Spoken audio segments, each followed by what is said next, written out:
If you stay in a cage long enough, you forget the door was never locked. I used to believe my life was just small by design, like I had been handed a version of the world where the colors were dimmed on purpose, where every day felt like a repeat of the last, measured in cheap coffee, unpaid bills, and quiet apologies I never said out loud. I worked double shifts at a diner off Route 9, the kind of place where the neon sign flickered like it was too tired to stay on, and I learned how to smile on command, how to nod, how to exist without taking up space, because taking up space meant being noticed, and being noticed had never ended well for me, so I stayed invisible, or at least I thought I did, until that night, until the moment the air changed before I even saw him. It was subtle at first, conversations lowering, chairs shifting, like the entire room had inhaled at the same time and forgot how to breathe out. I remember wiping down the counter, my hands moving on autopilot, when the door opened and the cold night air slipped inside, and with it, him. I didn't look right away. I had trained myself not to, but something pulled at me, something heavier than curiosity, and when I finally glanced up, it felt like stepping into something I didn't understand. He didn't belong there, not in a place that smelled like burnt bacon and regret. His suit was too precise, his presence too controlled, like everything about him existed on a different level than the rest of us, and yet he stood there like he owned the room without saying a word. His eyes moved once across the space, slow, deliberate, and when they landed on me, I felt it, not like fear exactly, but like being seen in a way that made it impossible to disappear again. I looked away first, of course I did, my heart picking up for reasons I couldn't explain, telling myself it meant nothing, that he was just another man passing through. But the room didn't return to normal, not really. The silence lingered, stretched thin, and I realized something had shifted, not outside, but inside me, like a crack forming in a life I thought was solid. I went back to wiping the counter, to counting change, to pretending everything was the same, but it wasn't, because a few minutes later, he walked closer, and I felt every step before I heard it, slow, steady, intentional, until he stopped on the other side of the counter, close enough that I could see the details now, the calm in his expression, the kind that doesn't come from peace but from control. And when I forced myself to meet his eyes again, I knew, without knowing how, that this wasn't an accident, that he hadn't just walked in, he had arrived. And somehow, impossibly, it felt like he had been looking for something, or someone, and for the first time in a long time, I wasn't invisible anymore. I was chosen, and I didn't yet understand what that meant, only that my life, the one I thought I was trapped in, had just begun to crack open in ways I couldn't take back. He did not order anything at first, and that was what unsettled me the most, because everyone who came into that diner wanted something: coffee, food, a place to sit, a moment to breathe, but he just stood there like he was measuring the room, like time moved differently around him, and I kept my hands busy, wiping a counter that was already clean, aligning sugar packets that did not need aligning, pretending I could ignore the way my pulse refused to slow down, until finally he spoke, and his voice was low, controlled, not loud but impossible to miss. Like it did not need volume to command attention. He said coffee, black, and it sounded less like a request and more like a decision that had already been made. I nodded, turning away too quickly, pouring the coffee with hands that I hoped looked steady, but I could feel the slight tremor in my fingers, the kind that comes when something inside you recognizes a shift before your mind catches up. I placed the cup in front of him, careful not to touch his hand, careful not to linger, but he did not reach for it right away. Instead his eyes stayed on me, and I felt that again. That impossible awareness, like he could see through the practiced version of myself I showed the world, like he was reading something I had spent years trying to erase. Why are you here?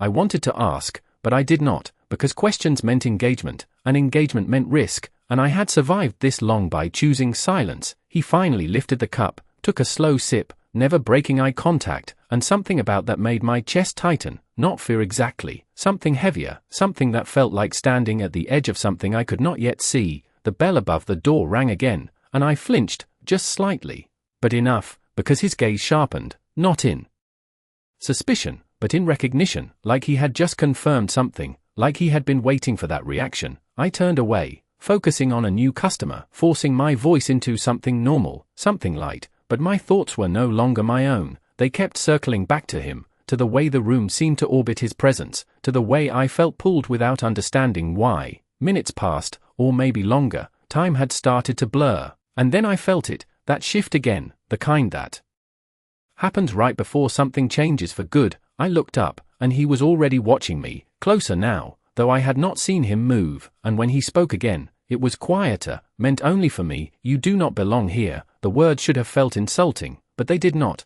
They felt precise, like he had named something I had never dared to say out loud. I let out a small breath, one I did not realize I had been holding, and for a second, just 1 second, I almost told him the truth, that I did not belong anywhere, that this life had never felt like mine, but instead I shook my head, forcing a small smile. "This is where I work," I said, like that explained everything, like that was enough. But his expression did not change. If anything, it grew more certain, like my answer had only confirmed what he already knew. And then he did something unexpected. He set a bill on the counter, far more than the cost of a cup of coffee, and slid it toward me without looking down. "Keep it," he said.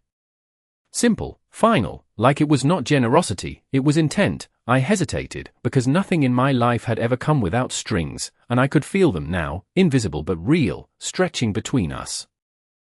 "You do not have to," I started, but he cut me off with a single look, one that was not harsh, not forceful, just absolute. I said, "Keep it," and in that moment, I understood something I had not before. This was not about money, it was about control, about setting a line I could either step back from or cross, and without fully realizing it, I reached out and took it, my fingers brushing the edge of the paper, and the second I did, something inside me shifted, small but irreversible, because I had just accepted something from him, something that meant I was no longer entirely outside his world, and when I looked up again, he was already turning away, walking toward the door with that same quiet certainty, like everything had gone exactly the way he expected, and just before he stepped outside, he paused, not turning, not looking back, but speaking in a voice that carried only to me, "This is not where your story ends," and then he was gone, leaving the door swinging slightly, the night air slipping in, and me standing there with a piece of paper in my hand and the terrifying realization that for the first time in years, I did not feel trapped, I felt seen, and I did not yet understand that being seen by someone like him would change everything. I did not sleep that night, not really. I lay there staring at the ceiling of my small apartment,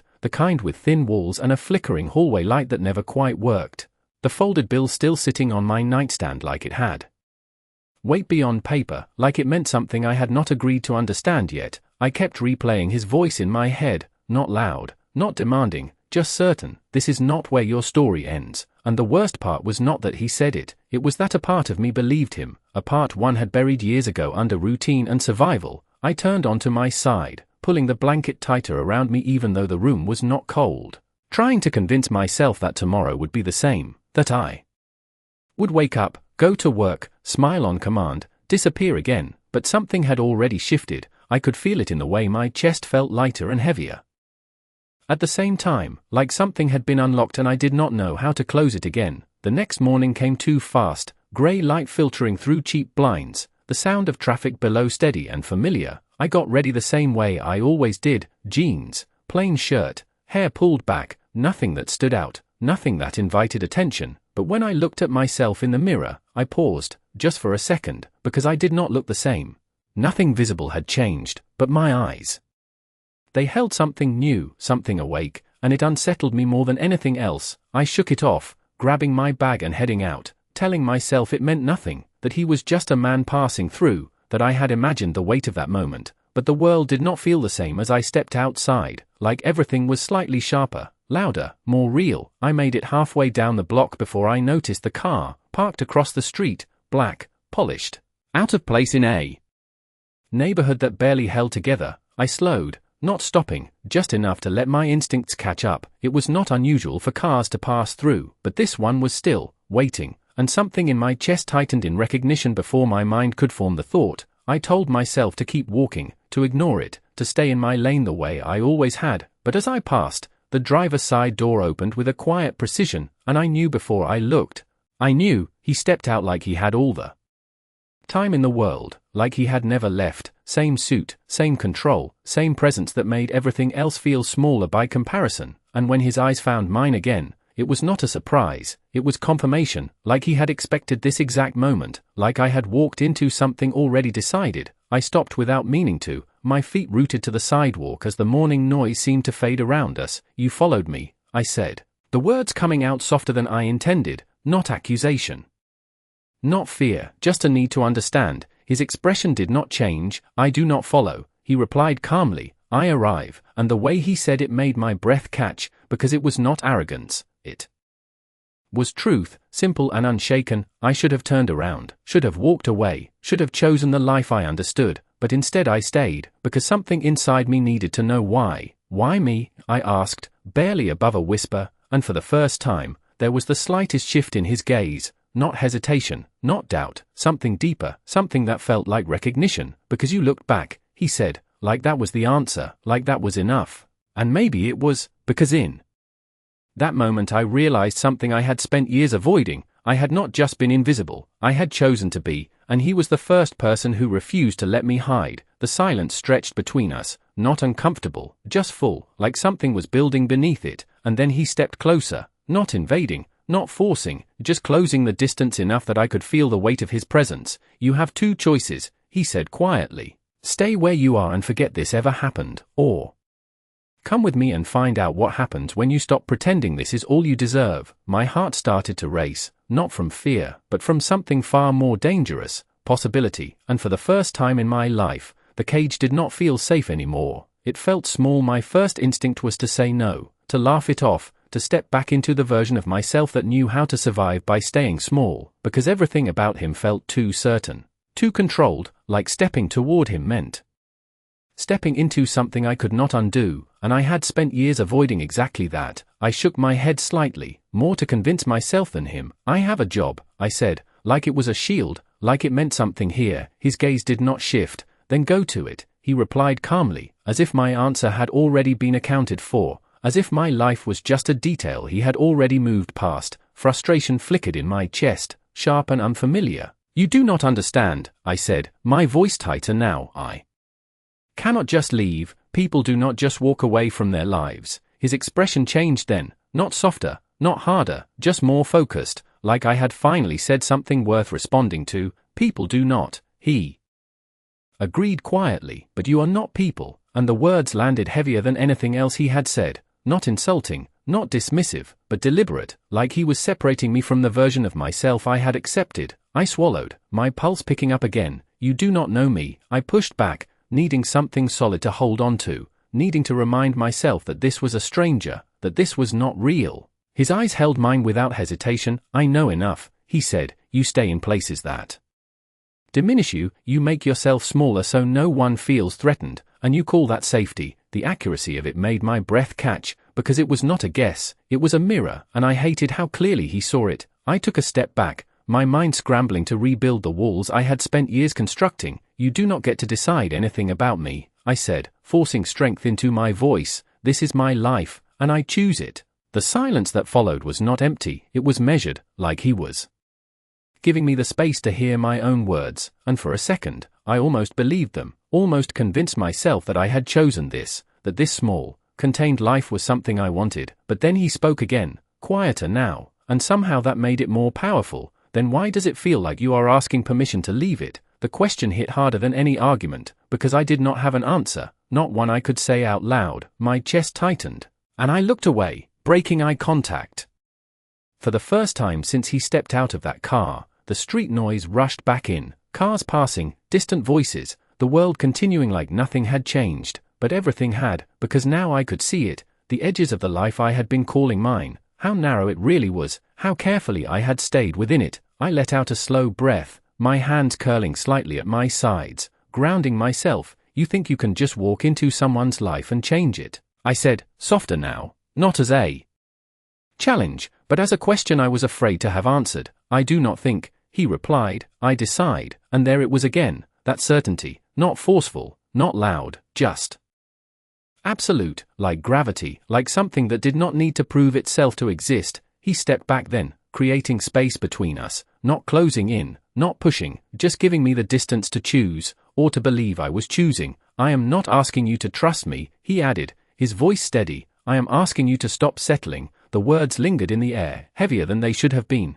and for a moment, everything inside me went still. No fear, no hesitation, just a quiet, terrifying clarity.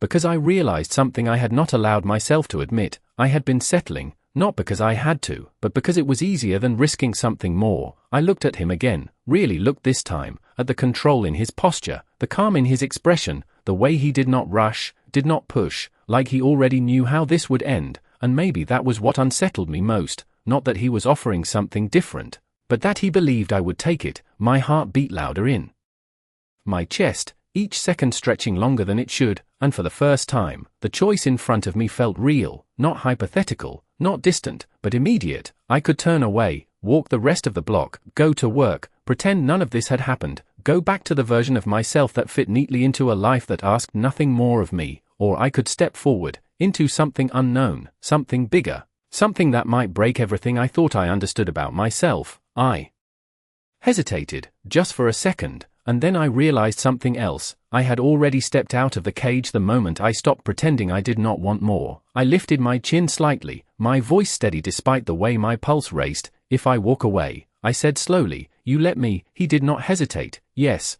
the answer came immediately, without condition, without hesitation, and somehow that made it harder, because it meant this was not control. Not really, it was choice, real choice, the kind I had never allowed myself before. I held his gaze, searching for something that would make this easier, a sign of doubt, of manipulation, of anything that would let me step back without regret, but there was nothing, just that same steady certainty, and I realized the truth I had been avoiding since the moment he walked into that diner. This was not about him, it was about me, about whether I was willing to leave the life I had accepted. I took a breath, slow and deep, feeling the weight of everything I was about to change, and then, before I could stop myself, before I could think it through and talk myself out of it, I stepped forward, just one step, but it was enough, because the moment I did, something inside me shifted completely, like a line had been crossed, like there was no going back, and the way his gaze softened, just slightly, like he had been waiting for that exact moment, told me everything I needed to know.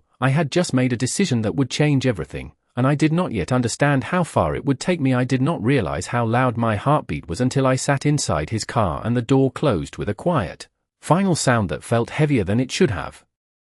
Like something had just sealed behind me. The interior was immaculate, dark leather, subtle scent of something expensive and controlled, nothing out of place, nothing accidental, and for a second I hesitated, my hand still resting near the handle as if I could undo it all, step back out, return to the sidewalk, to the version of my life that made sense, but I did not move, because I knew, even then, that I would not go back. He did not rush me, did not say anything, he simply walked around the car and took the driver's seat, his movements precise, measured, like everything he did had already been decided before it happened, and when the engine started, it was smooth, quiet, nothing dramatic, but it felt like the beginning of something I could not yet name. We drove in silence at first, the city shifting around us, familiar streets giving way to areas I rarely saw, cleaner, wider, more distant from the life I knew.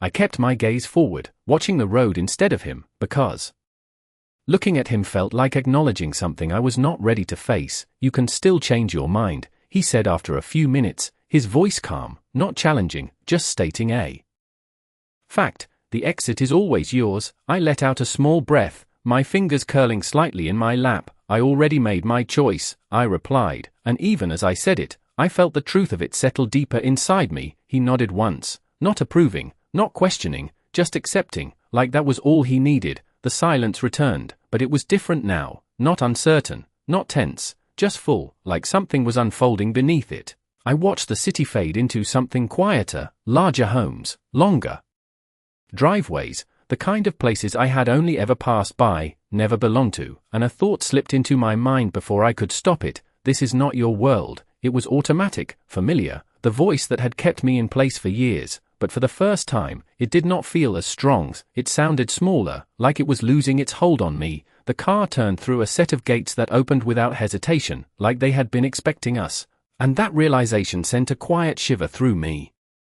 Everything about this felt planned, intentional, like I had stepped into a space that had already been prepared before I even knew it existed. We pulled up to a house. No, not a house, something larger, something that felt more like a statement than a home. Clean lines, glass, stone, everything perfectly balanced, and I felt that same tightness in my chest, not fear, but awareness. This was a different world entirely. The engine shut off, and for a moment neither of us moved. The silence stretching just long enough for me to feel the weight of where I was, and what it meant. I turned to him finally, my voice quieter than I intended. What is this place? He looked at me then, really looked, like he was measuring not the question, but what I was ready to hear. This is where you stop pretending you belong somewhere smaller, he said simply, and the words settled into something deep inside me, something that felt both terrifying and right. I let out a slow breath, my hand moving to the door handle again, not to leave, but to step forward, to continue, and as I opened the door and stepped out, the air felt different,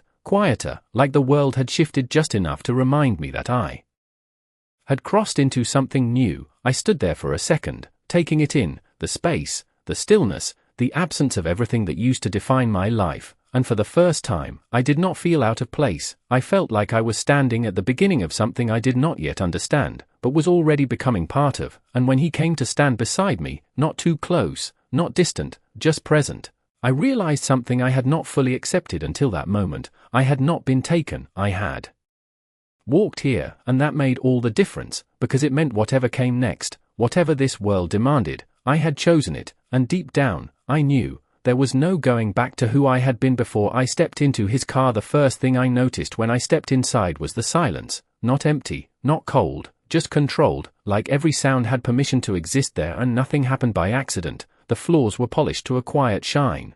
The walls lined with art that did not ask for attention but commanded it anyway, and I felt it again, that subtle shift inside me, the part that wanted to shrink, to take up less space, to not belong here. I slowed my steps without meaning to, my eyes taking in everything while my mind tried to keep up. You can breathe, he said behind me, his voice steady, not mocking, not impatient, just aware. I let out a small breath, realizing I had been holding it. This place feels like it belongs to someone else, I admitted quietly, because pretending otherwise felt pointless now. He moved past me then, not brushing against me, not forcing closeness, just leading. It belongs to someone who knows their value, he replied, and the words lingered longer than they should have. I followed him deeper into the space, each step feeling like crossing another invisible line, until we reached a large open room with windows stretching from floor to ceiling.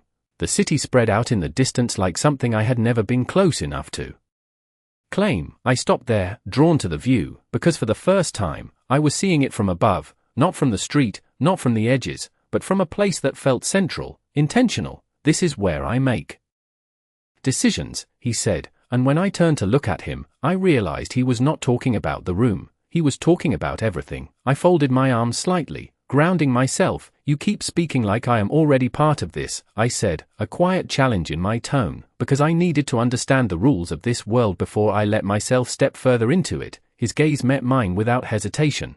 You stepped into it the moment you stopped accepting less, he answered, simple, direct, like there was no other version of the truth. I held his eyes for a moment, searching for something, doubt, hesitation, anything that would make this feel less certain, but there was nothing, just that same steady confidence that unsettled me more than anything else. I walked a few steps further into the room, my fingers brushing lightly against the edge of a table, feeling the smooth surface beneath them, grounding myself in something real. What happens now? I asked finally, and the question felt heavier than it sounded, because it was not just about the next hour or the next day, it was about everything that came after. His expression shifted slightly, not softer, but more focused, like this was the moment that mattered. Now you learn, he said, and the simplicity of it caught me off guard. Learn what? I pressed, my voice quieter now, not challenging, but searching. He took a step closer, not invading, just enough that I could feel the weight of his presence again. How to stop asking for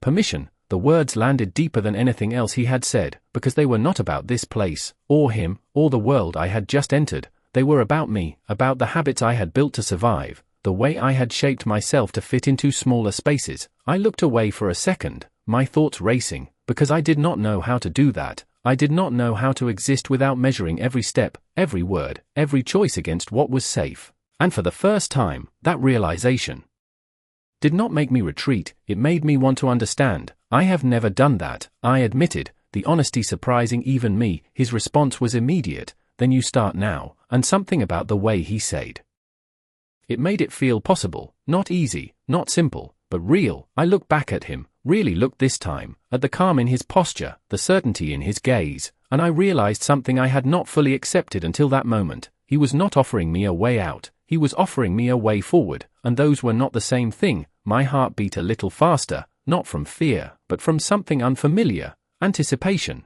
Because for the first time in my life, I was not just reacting to what happened to me, I was standing at the edge of something I could choose, and I had no idea how far it would take me. I did not expect it to start so quietly, no grand gesture, no dramatic shift, just a subtle change in the way he looked at me, like he was no longer observing, but assessing, and somehow that felt more intense, more personal. I stood there by the window longer than I should have, watching the city stretch out below like something distant and untouchable, trying to steady the thoughts moving too fast in my head. You said I need to learn, I reminded him finally, turning slightly, my voice calmer than I felt. So where do I start? He did not answer right away, and that silence felt intentional, like he was letting the question settle, letting me feel the weight of asking it. Then he moved, not toward me, but toward a table near the center of the room, where a simple folder rested, clean, precise, placed exactly where it needed to be. He opened it without looking at me.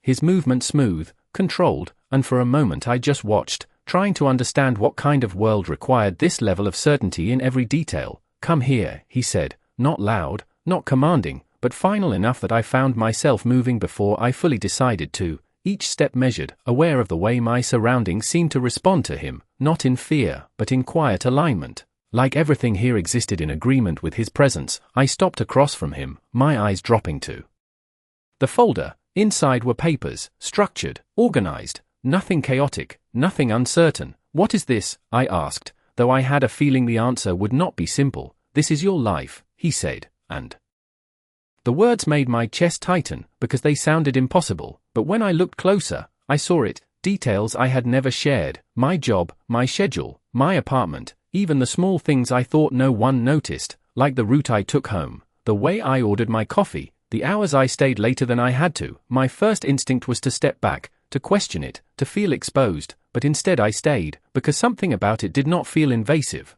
It felt deliberate, like he had not taken this information, he had gathered it with purpose. Why? I asked again, softer now, because this was no longer about curiosity, it was about understanding what I had stepped into. His gaze lifted to meet mine, steady, unwavering, because I do not build anything without knowing its foundation. And the way he said it shifted something inside me, because he was not talking about control, not entirely. He was talking about structure, about intention, about seeing something fully before deciding what it could become. I swallowed, my fingers brushing the edge of the table as I tried to process that. You think I need to be rebuilt? I said quietly, the word feeling heavier than I expected. He did not react to the challenge in my tone, did not dismiss it. He simply held my gaze. I think you were built to survive, he corrected. And that is not the same as being built to live. The difference settled into me slowly, like something I had always known but never had the words for. I looked down at the papers again, at the version of myself that had been reduced to facts, to patterns, to a life that suddenly felt smaller when laid out this clearly, and for the first time,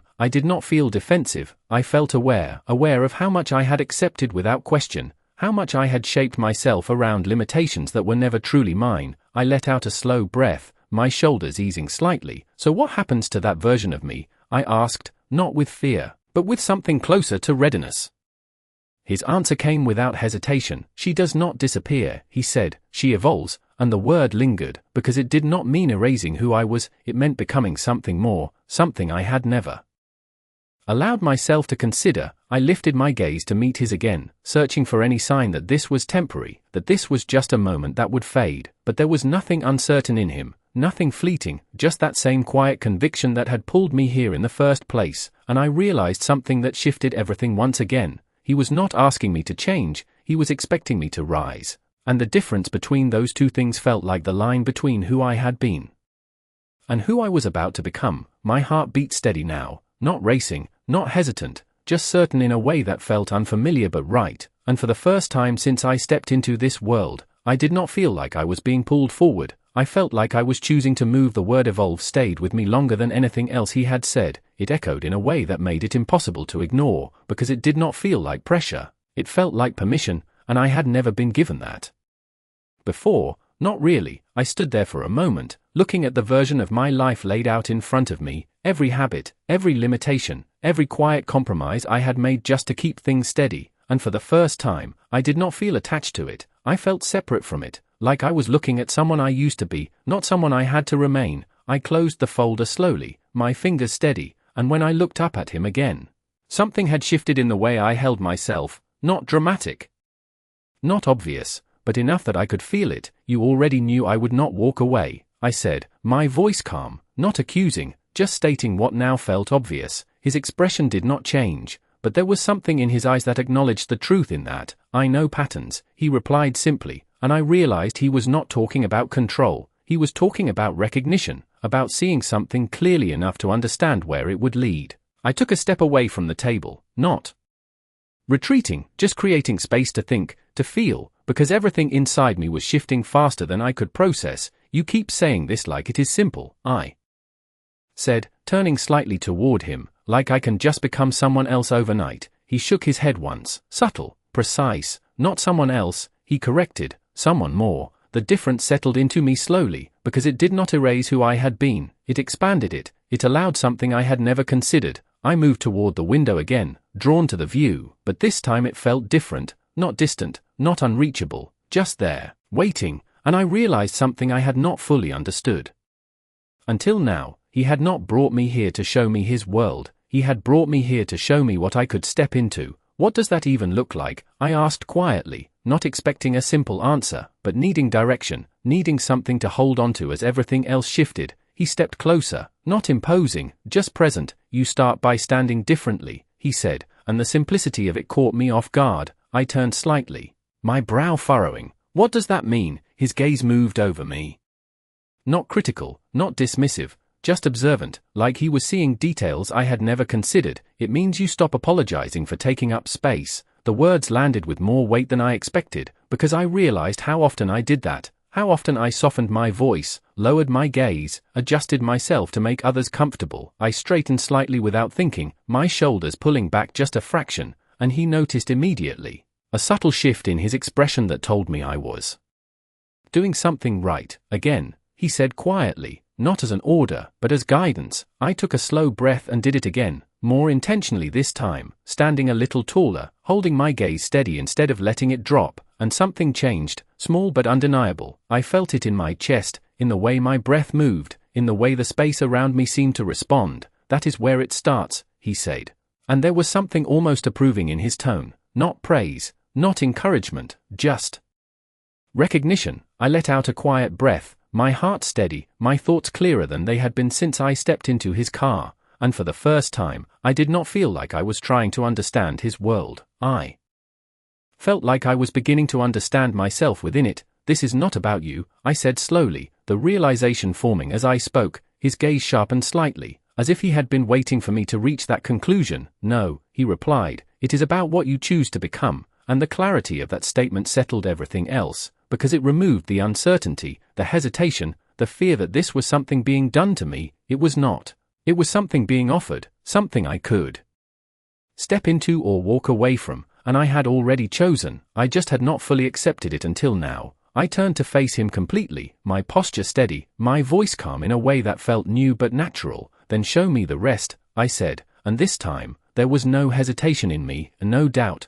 just a quiet certainty that whatever came next, I was ready to meet it, not as who I had been, but as who I was becoming the moment I said it. Something in the room shifted again, not around me, but because of me, like the space itself acknowledged the change before I fully understood it. He did not respond immediately, and that silence felt different now, not like distance, but like recognition, like I had crossed something invisible and there was no returning to who I had been before it. He studied me for a second longer, not questioning, not testing, just confirming, and then he nodded once, slow and certain, like that was all he needed. "Good," he said, and the word carried more weight than it should have, not praise, not approval, just acknowledgement. He turned slightly, gesturing toward the far end of the room where a set of double doors stood closed, subtle, almost blending into the wall, but now that I noticed them, they felt intentional, like they had been waiting. "Everything here is built on perception," he said as he started walking, his pace steady, not rushing,